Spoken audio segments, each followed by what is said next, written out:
Your spine provides both structural and nervous system support for your entire body. It's made up of 34 bones. It holds your body upright and allows it to bend and twist and move with ease. It's also a conduit for major nerves running from brain to the tips of your toes and everywhere in between.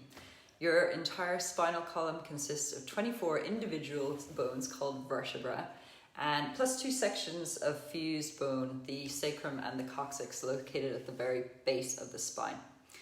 When most people refer to the spinal column, they're talking about the 24 bones of the vertebra that march down the center of the spine. Sometimes you can see them in some people.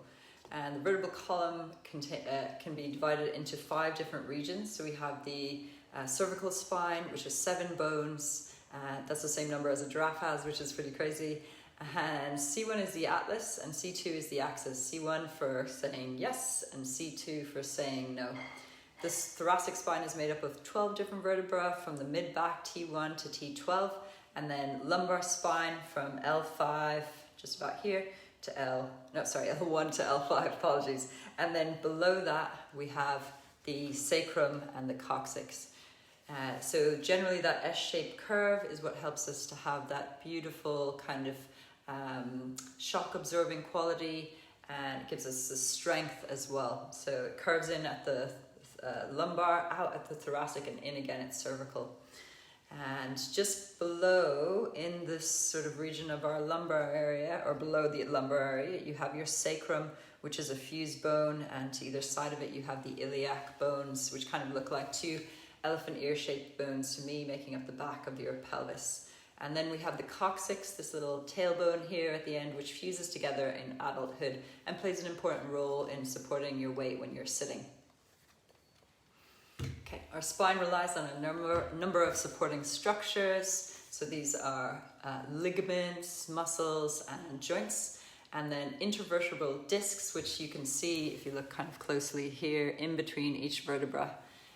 You can imagine these as being like little jam donuts or fibrous little pads of tissue that act like spacers and shock absorbers in between each disc. And then we have the facet joints, which are paired left to right at the back of each vertebra, running from C3 to L5. These joints stabilize the spine, allowing flexion, forward folds, twisting, and a movement kind of known as articulation sometimes.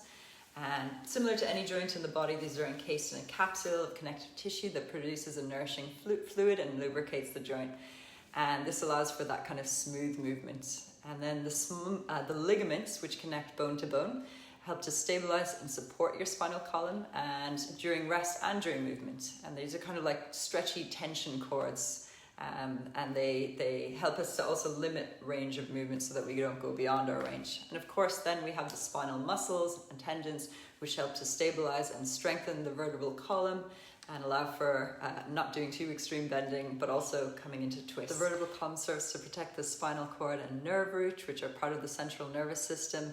So they branch out at different places along the spinal cord, innervating all of our bodies so that we can move and sense different things going on in our systems. And this is super important. And if there's ever any restriction around areas of our spine, we can sometimes experience this as a nerve sensation in other parts of our body, depending on where the restriction might be. And that's just a really brief intro into a little bit of the anatomy and physiology of your spine, hoping to spark a little bit of curiosity as we develop our knowledge of how the spine works and the structures that support it.